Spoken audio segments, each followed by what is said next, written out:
should send this thing to Nike. It should be a commercial for them. Why? Because the Switch logo is right there. Oh, that. Yeah, you definitely should have done that. I didn't know what you were talking about. I thought you were talking about her picture. I was like, I don't get it. What are they going to do with it? I'll just Just do it. It's obvious, man. Kidding me? That's funny, honey. Oh, that is funny. You are silly. You are silly.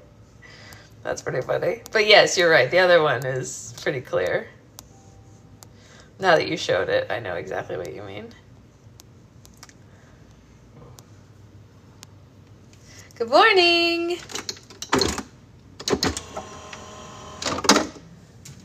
Good morning, good morning. I think Kurt's lost a little weight. Yeah, you think so? Maybe. Hi, everybody.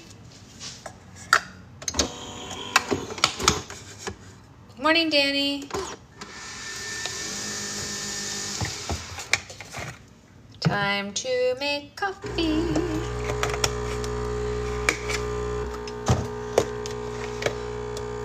House of Spirits is back. There's a kind of joke on it. Yeah. Well, Yeah, hold up. it is. Morning. Hey, hi, everybody.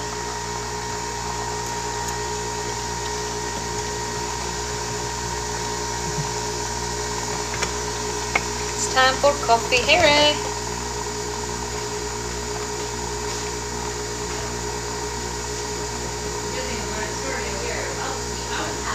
No.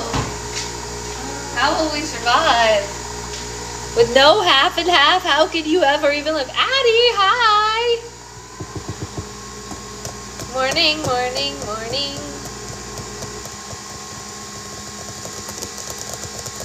ASMR. Just kidding, not with the coffee maker there.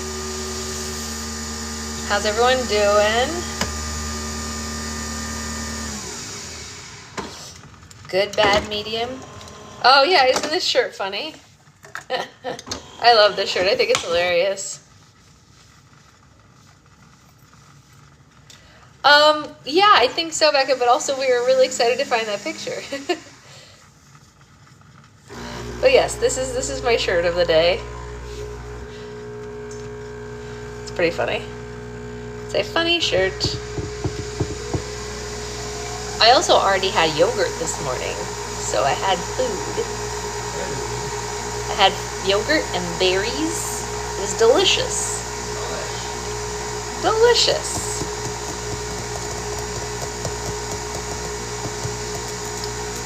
Oh yeah, we definitely should, Becca. You're right about that. When they wake up. Morning, Slaw. Hey, Liv. Wait, sorry, I haven't been catching up. You actually pregnant? Is this a joke? No, it's not a joke. No, we're more than halfway done.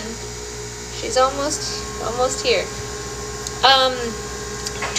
She's 14 ounces as of yesterday. They said she was 14 ounces. 14 ounces and 21 weeks. They reconfigured our due date, so she's 21 and she's 14 ounces. Yeah, I thought it was a pretty funny little shirt. Hey, Sophie.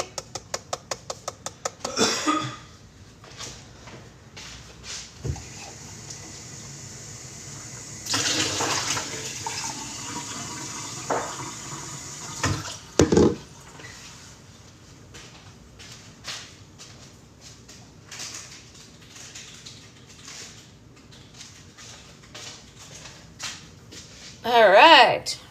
Let's go read this funny book. And funny it is. These are some of the things that came to us from our friends and family through our registry so far. There's more strewn around the house, but those were I know, right? It's amazing. So those are some of the things that I have set out to make thank you cards for. There's other stuff, other orders, of course, but you know, that's the stack of things that have started to arrive. Oh, yeah, that is the bottle holder. It's the bottle like chiller thing that goes inside the diaper bag or whatever. I don't have the diaper bag yet, but I have the bottle holder thing. Morning, Anya. and a couple other fun things. Got some cool stuff. Yeah, it is. It's really pretty. We've definitely got some neat things, I have to say.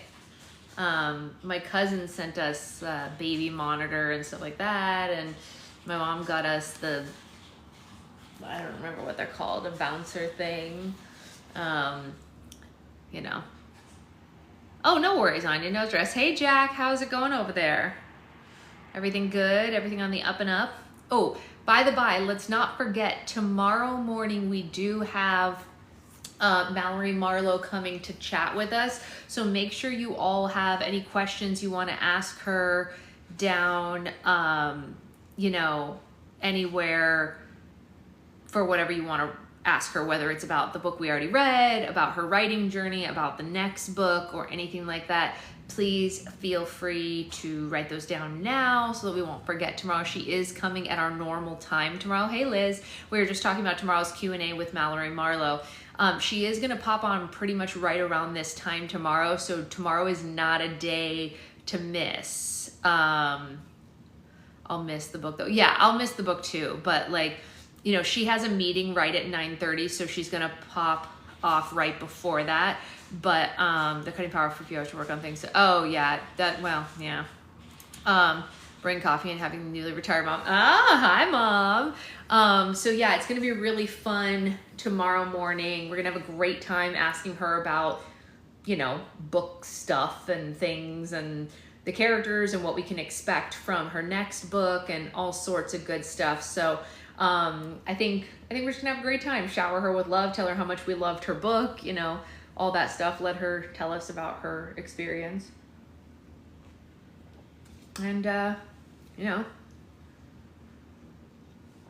so any questions that you have. Morning, Avery. Morning. We're just reminding everyone that tomorrow morning at pretty much this time exactly, Mallory Marlowe is going to be on. So don't wait for Patreon or any other alerts tomorrow. Just come right on at 8:30 because she's going to come on pretty much right after that because, like I said, she does have to bounce at 9:30. Does she happen to know a guy like that in real life? We can have his number. We can ask her. Jack, I beg you to write that question down. Can you please write that question down? Because speaking as someone who has written characters that people like, and she'll love that question. You know, so that is very, very funny. Snaky Honey, you've asked the same question a ton of times, and usually if the mods block someone, it's because of spamming, and that's what you're doing right now is called spamming. You may not know that because I know you're a little bit younger, and you're welcome to stay and listen to the book, but this is a calm adult space in the morning, and so if you're going to spam, the mods are going to block you because people don't like the spam because it makes the conversation difficult, and we're trying to talk about the books. So just ask questions one time and then you won't get blocked. But this is a place where we talk about books. Yeah. Okay, so yeah, that I just wanted to remind everyone that's what's going on tomorrow. I have a couple of questions for her. I'm sure you all do. You know, that kind of thing. That's pretty much the whole kit and caboodle. Morning, Jen. I know I'm repeating myself like 100 times for everyone who's been in here, but I just want to make sure everyone who's just coming in knows. Jen, tomorrow morning is the Q&A with Mallory, so be there or be square, or as Renee says, be there or be triangle. Which I don't 100% understand, but you know. I'm too tired for questions from staring at my child when I should have been asleep. That's fair. I'm very excited for it also, and I think it's going to be great. Oh, I did put up a, what do you call it? An event for it. So maybe if you register for the event, it'll remind you right before it's going to happen. If you go to my page, it'll show you. It's obviously it's a free event here on TikTok, you know. So it's just. No, we're this is not slime time, Snaky Honey. This is book time. We do books in the morning. Slime will be later. Don't worry, sweetheart. So yeah, that is the whole kit and caboodle. Yep. I don't know if joining the event does anything for it, but I did tag her in it. So if anybody wants to follow her, she said she doesn't use her TikTok a lot, but it doesn't hurt to, you know, I tagged her in it anyway.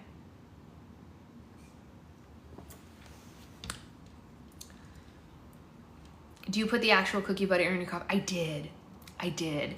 So what I do, Sophie, is I take the spoonful of cookie butter and I put it right under the thing where the hot coffee is gonna run down over it, so it melts it into the cookie butter, or into the coffee, and then I stir the rest into it. That's how I do it. So yeah, that's pretty much how I make my cookie butter coffee. Because otherwise it's just too thick. It needs that really hot liquid to melt it down, you know? I don't know, what kind of coffee maker do you have? Yeah, I'm not sure what you have, but like pretty much any hot liquid over it would do it, I imagine. I just put it right under the little, I know you guys can't see it when I'm on camera, but like the little thing spits out the coffee and it comes out real hot, and I put the spoon just right under it and it just melts it into it. But again, I think it would work no matter what kind of coffee maker you have, or like just mix it into the hot coffee, you know, when it's like freshly really hot. But yeah, that's the whole sitch. Anyone who's new here today, tomorrow is going to be the day that you want to be here, because Stovetop Coffee thing it gives camping vibes. Are you talking about it's like a percolator or like a mocha pot? That would totally work, because those get really hot. And you just pour it over the spoon when you pour it into the cup. Dutch Brothers cookie butter coffee, and it was actually good for their stuff. Really? Really? I've never had their coffee, I don't think. I genuinely don't think I have. How did the debate go yesterday? I wasn't able to watch. I'm gonna sum it up in one statement for you, Avery. There was a moment when JD Vance looked at the moderators and said, I thought we weren't doing fact checking. So you can make your own conclusions from that.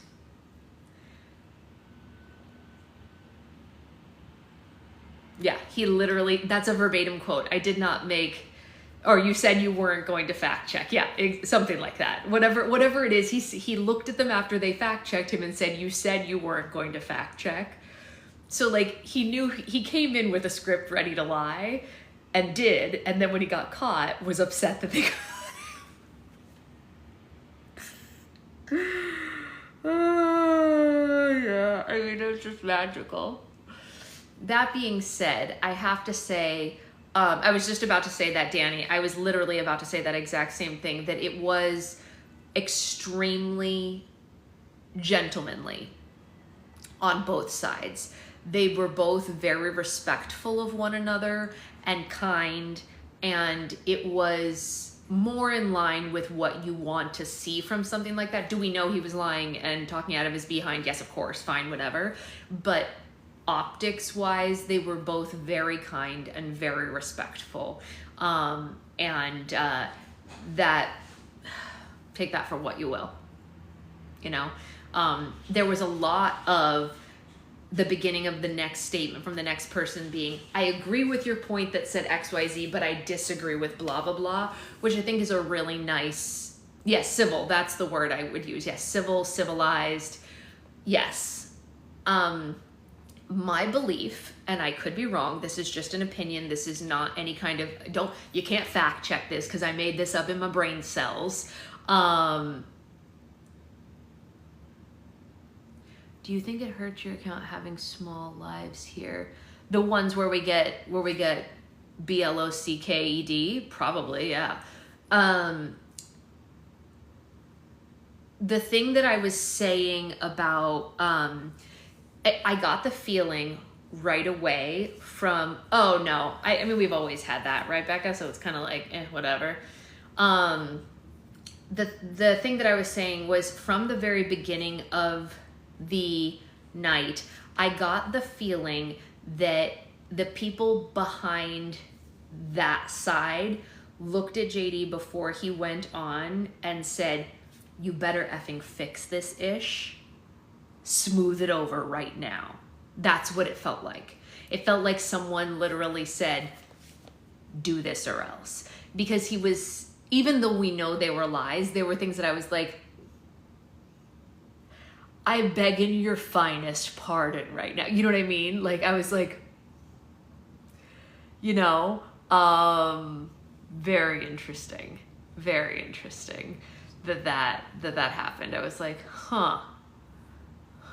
There was definitely some suspicious activity, if you know what I mean. So that's all I'm going to say. So I actually don't think the small lives are as much of an issue as the ones where we get flagged. I think the flagged ones are the issue. Yes, he did say that, Avery. That is correct. Yes, on television. So you can't. They can't say we made that one up. That is a quote. Yeah, I mean, the whole thing definitely isn't worth watching, Ray, if I'm being honest. I pieced out like 3/4 in because I was just like literally nodding off because it was that kind of boring. But Hey Julia, there's a couple of people will put out the clips that are worth it, I guess is what I'm saying. I definitely wouldn't spend my time watching the whole thing again. It did feel like it went on forever, Nisa. I agree. I was just like, okay, I was literally starting to fall asleep into my food. So, you know, it is what it is. Anyway, let's get reading. We are on chapter 3 today, and you already know exactly, Avery. That's 100% fact. I think everyone in here is in that boat. I don't think anyone in here is undecided. I could be wrong. I don't want to speak for anyone, but I am pretty confident in saying that if you're hanging out in this group of people, you probably have made your decision. Call me crazy. I don't know, I make assumptions about people sometimes. All right, let's read our chapter 3. And like I said, tomorrow, that's hilarious, Liz. Yeah, that is very funny. All right, so hold on a second. Hey, babe. Just so you know, your mom just put the baby's name in the family group chat, so you might be getting questions from your siblings shortly. That's fine. Of course it's fine. I'm just saying, remember yesterday you asked me if they knew and they didn't? So now they do. What have I told you about my mom? That she can't keep a secret? No. Oh, to what? save her life. She cannot keep a secret. My mom has actually been excellent. She did not Your even mom- tell her sisters. your No, mom can keep a she secret she with can't. her mom. No, she can't. But And I yes. threatened her within an inch of her life on this one. I was like, Yeah. let me tell them I myself. can't threaten my mom. She's No, still it's alive. different. My mom is much like stronger willed than your mom, so And it wouldn't work anyway. She'd just forget. yes. I think it's a different kind of mom. It's a very different mother. Also, moms with girls and moms with little boys are is a different vibe. What do you mean?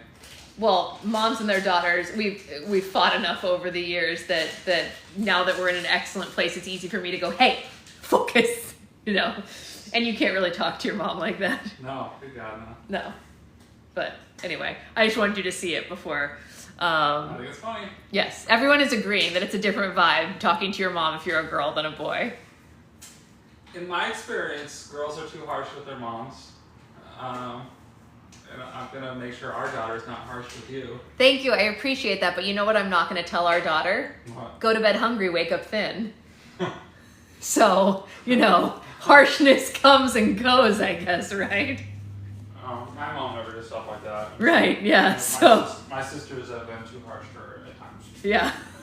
I think I've been kind enough considering the abuse. I'm just talking in generalities. Yes. Not you specifically. Jen said sometimes moms set themselves up for it. Yeah. Just And- remember, you exist because of them. Be nice. Yes. Green flag over here can't help himself. My brothers are babies and my mom is more my friend. Yeah. That's Your brothers are what? she's saying her brothers are mom's babies, but her and her mom are more like buddies. Yeah. That's good. Yeah. Yes, yeah. It's What? a big... What? What did you just laugh at? Ray said, "Oh my gosh, I have trauma, but what in the fluff was that your mom said to you?" Oh yeah, my sister and I can tell you stories from here to doomsday. What Sasha's mom has said to her is not probably what any of your moms have said to you. Yes. It's funny with distance. It's my sister and I laugh about it now. And now that we're the ones having children, and since grandchildren are the only thing she's ever wanted on this planet, she's very nice to us right now. And she's not as nice to my brother, which our whole lives she was nicer to my brother and less nice to us. So we're kind of like... and I'm just waiting until he makes a baby, and then, well, it's all over for us. Oh, it's very funny. That's very funny. Speaking of the devil, here she is. She's just texting me. Oh, that's cool. Why am I not on the thread where you sent the picture to your mom? I sent it in my thread with her and Catherine. I'm sorry. I shouldn't have done that. You're right. That was my bad. It's okay. What did she say? She said, "Oh yes, I saw it in the video yesterday when you zoomed in on it." She was zooming in on each individual one. Yeah. When I saw it yesterday, I was like, jumble of organs. Yeah, me too. You'd be surprised. Oh my gosh, I had the same one, Jack. I literally did the same one. And then I talked her into letting me use tomatoes instead of grapefruit because I don't like grapefruit. This is not a joke. I'm not joking, Jack. Same one. It's hard-boiled eggs, right? I really don't like hard-boiled eggs, generally speaking. But it was a hard-boiled egg. I hate grapefruit also. And it might be because of that, but I literally talked her into letting me use tomatoes instead. I convinced her. I was like, please, can I have tomatoes and eggs instead of grapefruit and eggs, please? And she let me for a while. So, I mean, it's not funny, but with distance, you have to laugh or you cry, right? So, yeah.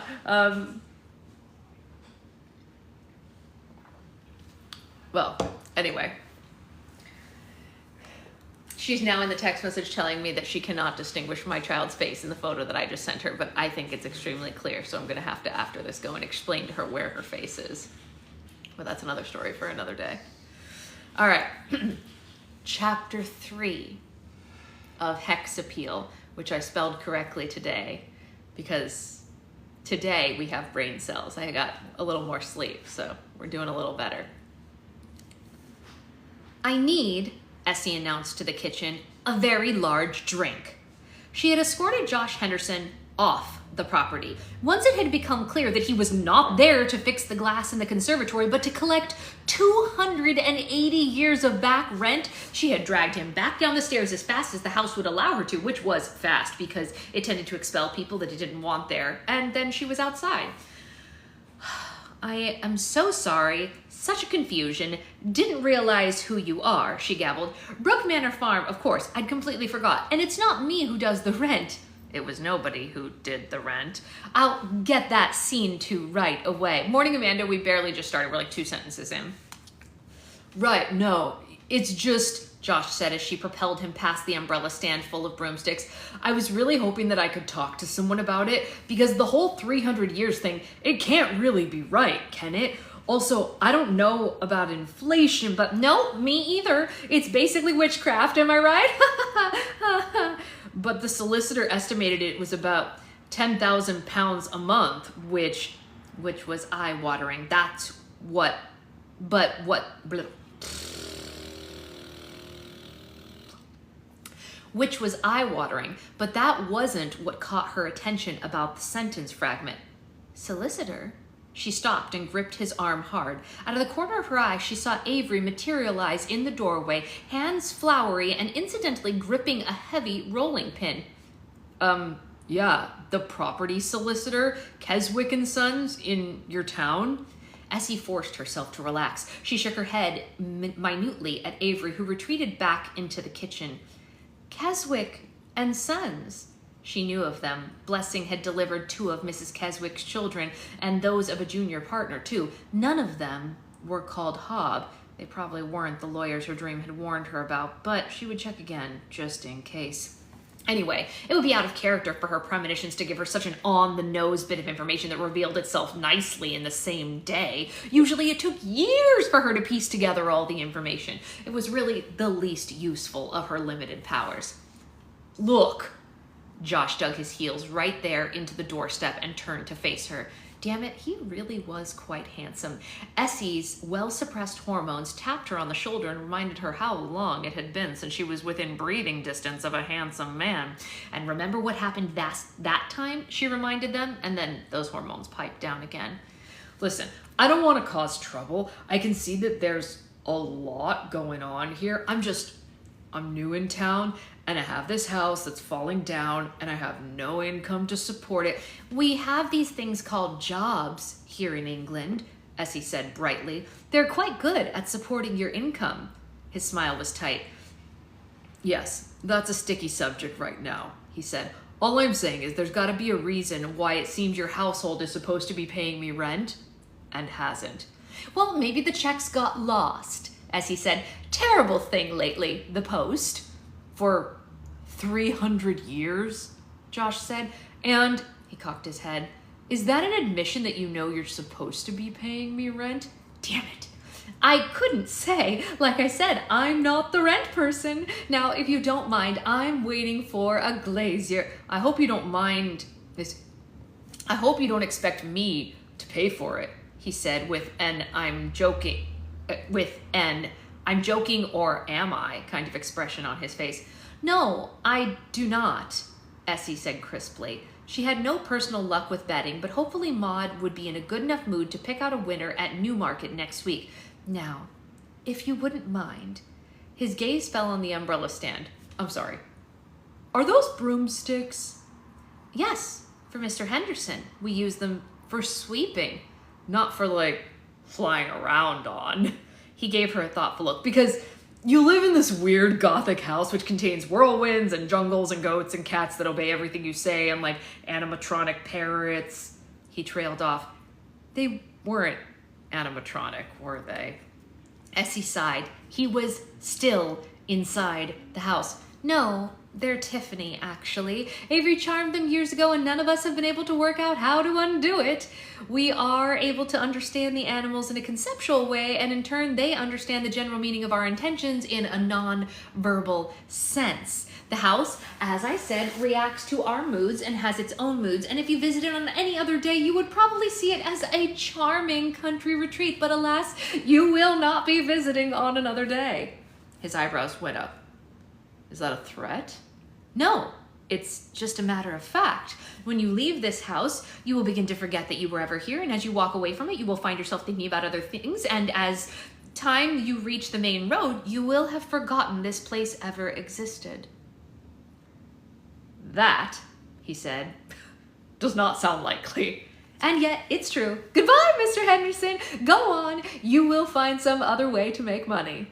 She watched him go, and the confusion began to come over his face the moment that he stepped over the threshold. He frowned up at the house and then looked around at the surrounding forest, and then shrugged and ambled off. It was a shame. He filled out those jeans rather nicely, and his warm brown eyes and open smile, well, he was pretty damn easy on the eye. But he'd forget he'd ever been there, and just like everyone else did, nobody in the house could ever remember who had set that perception spell. It just had always been there, and they'd had to find ways to work around it. Essie sighed and fetched a broom and swept him out of the house. 5 minutes after he disappeared from sight, her phone rang, and it was the real Glazier. What is a Glazier? Is that, I don't know what, that must be some kind of British term for like a bookie or something? I actually don't know, because it's spelled Glazier, but they're clearly talking about betting and like a person. I thought maybe she was talking about a pastry, but I don't really know. At the end of the road, Essie snuck, oh, the window person. That makes more, Glazier, ugh. Thank you guys, sorry, I was dumb for a second. Baby brain, or maybe I just didn't know, who's to say? So, the real window-fixing person was at the end of the road, and as he snuck her way back down to meet him, racing through the woods to avoid Josh, and arriving somewhat red-faced to find a van with the name of the Glazier printed on the side, and inside was a middle-aged man in overalls. She'd taken him to the house, passing Josh, who by this time had an amiable daze about his face, and he barely even seemed to notice the van. And she got a quote for fixing the conservatory, which she made him write down then and there in his own notebook, because, of course, he would forget as soon as he left. Cool, you'll have to tell me what you fertilize them plants with, he said as he left. My greenhouse is full of dying twigs. Well, placenta, mostly, Blessing said. I could get you some if you like. He was already out the door by then, and all she got in return was a bemused look. Essie made a note to chase him on the quote and then marched into the kitchen and opened the fridge. I need a very large drink. She brought back 2 bottles of wine from the shop earlier. One remained half full. Yeah, I need it too, said Avery. He seemed a lot calmer than he had earlier. Avery was very sensitive to the house's moods, and the problem with Avery's sensitivity was that he put his own moods into whatever he cooked, which meant sometimes dinner would be a feast for the senses, and sometimes it would be like eating old carpet that the dogs had pissed on. Don't worry, I didn't cook until I felt better, he said. There's a lasagna ready and some dough-proving for garlic bread. Pub? Essie looked over at him. For many years, she hadn't realized that gender fluidity existed out of her own strange household, and that it didn't usually manifest as someone who literally and physically changed their gender as they felt fit. Avery had been female when Essie left the house this morning, and now he was bearded and hairy. Pub, she agreed, but first, maybe change out of the dress? Avery rolled his eyes. The people of this village are so patriarchal, he said, but he took her up on the suggestion and disappeared upstairs just the same. Essie poured herself the last of the wine and took a big swig. The lawyer, son of Hob. Now that she had calmed down a bit, she was pretty sure that that referred to Matthew Hopkins. Hopkins, the kin of Hop, the son of Hob, born in Suffolk 400 years ago and trained as a lawyer, declared himself witchfinder generally 20 years later. The man who was responsible for the deaths of hundreds of people accused of witchcraft in the space of just 3 years. And his heaviest activity had taken place in Essex, where more people were executed for witchcraft than any other county in England. Essie didn't know how many of his victims had really been witches. She suspected probably not many. You can keep your Jack the Rippers, she muttered into her glass of wine. Hopkins might not have been the executioner, but as far as Essie was concerned, he was a mass murderer all the same. Well, he was handsome, said Blessing from the doorway, and Essie managed to swallow before she choked. She made herself smile. Avery? She wiped her mouth. He's gone super masked today, I do agree. No, not Avery. Blessing rolled her eyes. The guy who was here to fix the greenhouse. Oh, said Essie as non-committally as she could. Yeah, no, I suppose he was. If you like classically handsome men with broad shoulders and lovely smiles, yeah, I guess I could see it. For a witch, you really are a terrible liar. What was his name? Joshua? Josh Henderson. Moved into Brook Manor Farm, apparently. Agatha Cropley's place? Oh my days. That house must be mostly mold and mice droppings by now. Essie nodded. She hadn't been by since Agatha Cropley died, which was some time ago now. Agatha had been a decent old stick, but something about the empty house kept turning Essie away. She remembered the green globe hanging in the east-facing window upstairs. The witch ball. Essie had never personally found a sphere of glass to be particularly repellent in any other circumstance, but she had never examined Agatha's either. Agatha herself had declared it a load of stuff and nonsense, and maybe that's why Essie had been able to enter the house and sit by the hearth. But Agatha wasn't there anymore. Joshua, God is salvation. Oh, wait, no, sorry, wrong voice. Joshua, God is salvation, I think, mused Blessing. Anglicized version of Jesus. Blessing's natural talents had led her to qualify as a midwife, and a consequence of which she had developed a nearly encyclopedic knowledge of baby names and their meanings. Well, I'm sure that's really nice for him. Well, your name means God is my oath, you know, said Blessing with a significant look.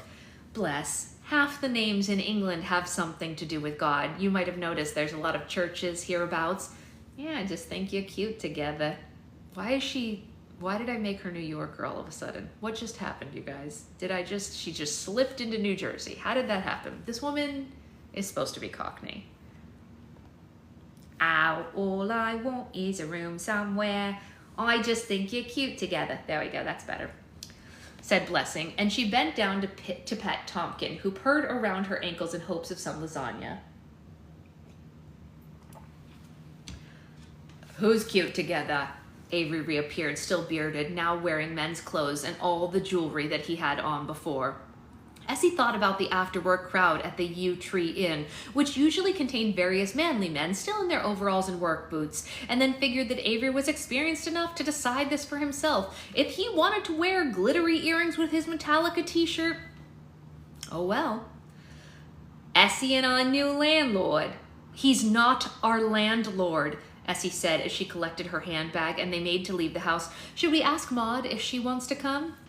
She was asleep when I looked in on her, Avery said. Tompkin, tell Maud we're at the pub if she wants to come down. The cat meowed and wound his way up the staircase to do secret cat things. Is she all right? Said Essie as they left the house. The door swung itself shut behind them. They never locked it. Why bother when no one could ever find your house? She's been awfully quiet the last couple of days. She wasn't even interested in Ascot. She's just in one of her moods, Blessing said. You're changing the subject. Let's talk about the new landlord. He isn't our landlord, Essie chewed her lip. I mean, is he? We've never had to pay rent to anyone. I sort of assumed that we owned the house. The other two shrugged. Nobody in the house ever worried about things like utility bills. Essie, who figured someone had to look after the others, conscientiously paid those bills every quarter, even though no one asked her to. She'd been the one to get broadband installed in the house, which had necessitated getting a phone line put in because no one else had ever bothered to do that either. She was a firm believer in employing contractors to fix things like the conservatory because while the witches could probably figure out a way to do it if they tried hard enough, it would take a huge amount of effort. Days of squabbling, and probably end up with the house being made out of spun sugar or something ridiculous like that. Besides, aside from one day a year, Essie didn't have anything useful to offer the residents of Beldam House, or anyone else for that matter. She might as well pay the electricity bill and make sure the Wi-Fi works. I know a way you could pay him rent, Blessing said, waggling her eyebrows. Blessing! For the love of all that's unholy, he's already forgotten I exist. He doesn't have to forget you exist, Blessing said. Yes, thought Essie, he does. They were walking through the woods, which was much faster than taking the road into the village. Like the house, the woods rather changed to suit their purpose, and no one else ever really went near them. Darkness had fallen, but the witches never feared anything about the dark. You could just remind him that you exist, Blessing added, outside the house. No, Essie said firmly. Don't go meddling. I don't need a relationship, especially not with some American who's probably going to run off back home as soon as he finds that he can't get soy milk here for his lattes. They do sell soy milk at our shop, said Avery mildly. That wasn't the point. If you like him so much, Bless, you go after him and have fun. Blessing wouldn't hurt Josh. She might accidentally cause him to become the father of octuplets, but he seemed like a decent guy. He could probably cope with it. Oh, no, said Blessing. Not my type. Tall, handsome men with nice Tall, handsome men with nice eyes aren't your type, said Avery. It's just not what I'm into right now, said Blessing airily. But for Essie, no. Come on, you haven't been out with anyone since what's-his-name, the one who forgot you existed and took up with someone else? There was a short silence. Frost crunched under Essie's feet for a few steps. Avery shivered. Thank you for bringing up that so cherished memory, Essie said crisply. I'm just saying all you gotta do is tell him who you are outside the house and he'll remember. Oh, sure. Hi, complete stranger who I don't know from Adam. Guess what? I'm a witch, and you'll forget everything that happens inside my house. I also bring the winter in and occasionally freeze things by accident, so I hope you didn't need that pee-pee to be unfrostbitten.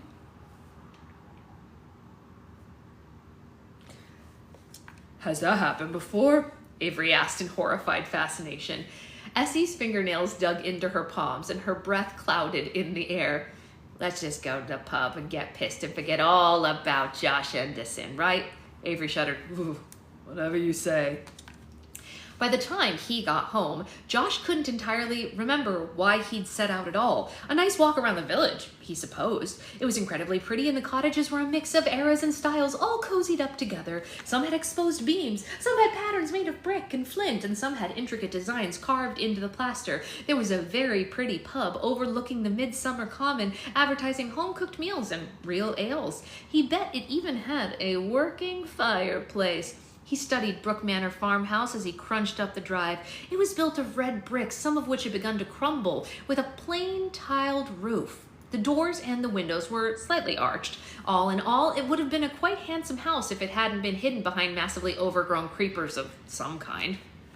Mr. Humble, the groundskeeper, had apparently been intending to cut it back. He must have been intending for about a decade at this point, Josh thought glumly as he trudged closer.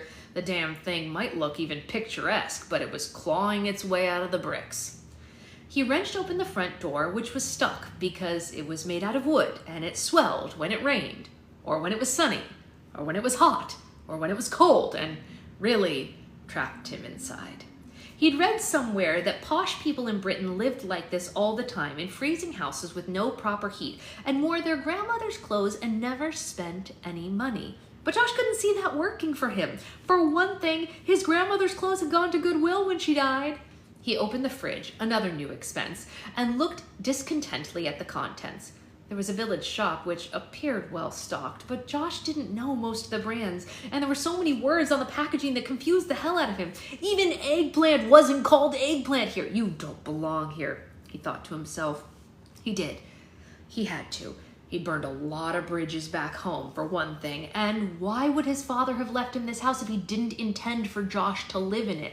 All he had in Seattle was a storage unit full of cheap furniture and a mother who didn't talk to him and an ex-girlfriend who he would like to keep on the other side of a very large ocean. Brook Manor Farm, in good winter, was home now. It had to be. He sighed and peered at the contents of the fridge as if they might have changed in the last 5 minutes. Some cheese, half a pint of milk. Not much of a supper. Home-cooked food and real ales. Josh thought about his bank balance and said, F it, out loud, and then left the house. Amazing.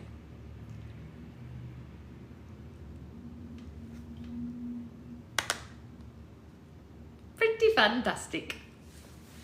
I love this book. I don't know if you guys can tell, but I am absolutely charmed by all of these characters, and I love the whole thing, the whole damn thing. What a find, right? What an absolutely gem of a find for us. Good stuff. This is what makes book club so special, is that sometimes we'll find something that we didn't, like, obviously I know that Land of Stories is super popular, but I don't think a group of women our age normally would have found it, except through those of you who have kids the right age. But it's just like we find these things and it's like, wait, this is so great. Like, so good. Me too. I think we should. Oh, I thought you were saying the whole series of it, but yeah, I'm loving it from the very beginning. It's called Hex Appeal, Gigi, and I will have the last 2 chapters uploaded today if you want to listen back.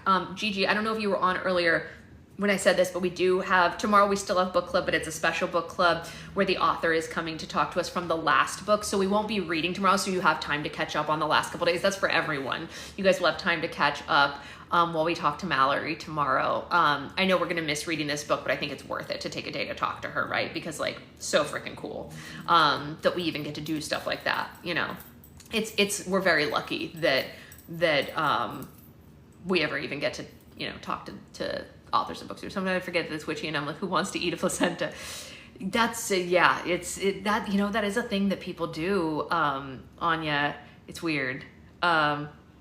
Yeah, it's gonna be so cool. I hope everyone has a couple of questions. Like I said, I have a couple, but it would be great, even if you just have like a, you know, cursory questions about her future books and stuff like that. Like, we'll show her a good time and stuff so that she'll want to tell her other author friends that we're cool and more people will want to come talk to us, which I think is fun. I'm going to try to get in touch with the author from this book as well. Since this book is on Kindle Unlimited, I'm guessing that it was self-published. That's not always the case, but I'm going to try to reach out to this author. I mean, that's fine, Jack. I think I think that is a completely fine question to ask, and I think she's gonna love it. Yeah, I don't think we're ever gonna get Chris Coffer, but I do think that we could get Kate Johnson, who is the author of the book we're reading currently. I think that that's a distinct possibility, so I am gonna reach out to her. I think anyone that I have a sizably larger following than we could probably get to at least chit chat with us, which is nice, right? So we'll see. I don't know. Yeah, whatever that, yeah, I don't know, Liz. It could be just what she called it, you know what I mean? Because people who self-publish sometimes just make up a name for their publisher or whatever. Either way, I'm gonna just send her a nice email that says like, hey, we're obsessed with your book right now. If you're interested in coming to chit chat with us, we'd love it, blah, blah, blah. I'm just gonna send her something nice like that. I can't imagine that anyone would not at least say thank you, but no, in a nice way. Like the author of The Circus Train is the one who reached out to us. I didn't even reach out to her. She reached out to us and told us that she loved our, remember, do you guys, anyone who was here when we read The Circus Train, do you remember how I made that video, making like a cast for it, like a dream cast if it was made into a show or whatever, because it's, you know, it was just fun. And she found that video and she was like, oh my God, I love it. And I was like, do you want to come talk to us? And she was like, I don't go on video. And I was like, okay, no worries. So it wasn't that she didn't want to talk to us. She just doesn't ever want to be on camera, which that's fine. You know, live your best life. But yeah, she was very cool. Either way. So that's fun. I will definitely be on later. I don't know what time to make more slime and stuff, and that is the day, pretty much. Tomorrow is Special Roast. Friday is Roll for Slime. If you haven't signed up yet, feel free to go sign up if you are owed a Roll for Slime. Tuesday is Roll for Slime After Dark. Feel free to sign up for that in the same post if you are among that. If you are a Grab Bag or a Sparkle Pop or any of those person, those are going to go out as I finish making stuff, of course. So I haven't forgotten. It's just a different thing because we had all the pre-orders. I wanted to like try to put it all together. So don't think that I've forgotten anyone. It's just like, it's a process, you know? I've made almost half of the slimes for the pre-orders so far. So not a bad start to the week. I'm going to the facility tonight, which will potentially, oh, cool. That's fun. That is exciting. You'll have to tell us about that tomorrow. Or, you know, whenever. And that's it. Does anyone have any questions before I scooch and get started for the day? I'm going to start packing some slimes to empty bins to wash to make more slimes. Because that's what you have to do. Or at least that's what I have to do. I guess you guys don't have to do that. I don't know why you would have to do that. That would be really weird. What slimes have you made? The ones I've made so far are I've made Yellow Brick Road, Glinda's Bubble, Nemo's Siblings, Frickin' Bats. I made clear base for Roll for Slime so that it has time to clear up. I need to make white base for Roll for Slime. I made, what else have I made? I feel like there's, oh, I made, what's the word? Lock from Lock, Shock, and Barrel, the cinnamon one. Don't worry, Roxy, there will be time when it goes live. What else have I done already? I feel like there's one or two more, but I'm not remembering off the top of my head. Today, the name of the game is, oh, Poison Apple Butter. I made that yesterday. One of the things I want to make today, Glinda, I need to make Villain Era, like a lot of the butters. Oh, I also made Pumpkin Crunch Cake. That's the other one that I know I've made already. Pumpkin Crunch Cake was made. I'm gonna make Candy Corn Microfloam today. I wanna make the 2 pieces of Popped Blood Vessel today. I need to make a really big batch of Oogie Boogie and of Serial Killer. I think I need more green colorant for Oogie Boogie. I don't think I have enough. I have some, but I think it's not enough, so I need to go to the store before I make Oogie Boogie, which is fine. It's not a big deal. But Oogie Boogie needs to be quite green, you know, and because the glue is white, it takes a lot, you know, to do that, which is fine. It's not a big deal. But I think that's it. And we're doing real well. I need to make Alpha Butter today. I kind of really want to make all the butters today because they do need a little bit of time to settle. Oh, I'm so glad you like it, Avery. That makes me so happy. I'm glad people like to hang out while I do it. It makes me Makes me happy. So we'll see. I do have to empty bins before I can really make more. So I have to pack slime first, get those on the shelves, wash the bins, and then we can have a live where we make more, which is fine. It's not a big deal.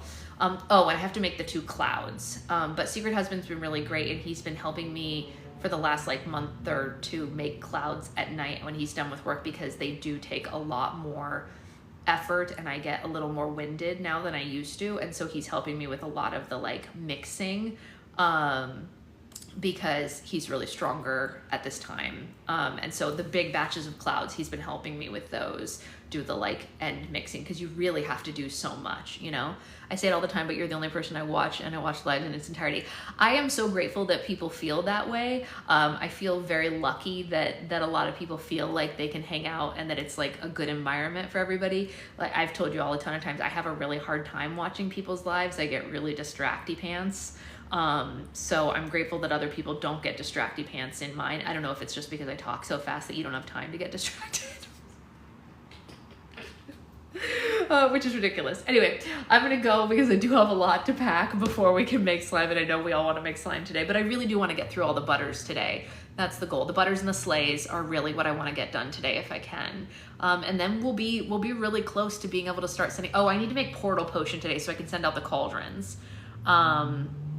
If anyone missed getting a cauldron, just so you know, Liv told me that they think they can make probably 10 more. So there will be 10 available in the regular restock of the cauldrons, 5 of each size. So that's pretty cool. They will go in the regular restock. So if anyone missed it, you are not out of luck entirely, which is, I think, great for all. I'm gonna go, and I love you all. I am so excited for tomorrow's Q&A. I hope we get to do more things like that, because I don't know, an almost 2-year going strong book club, I think is like one of the coolest things that's ever existed. I don't know if you guys have that sticker from Shira that says I tried to start a gang, but it turned into a book club. That is literally how I feel all the time. And it's hilarious to me. I think it's a lot of fun. So we have our book club, and it's a pretend gang. Yeah, it's very exciting. So let's shower her with love tomorrow. Obviously, this is a great group. I told her, I was like, you're gonna love it. It's like an amazing group, and she's super stoked to come chat. All right, see you later.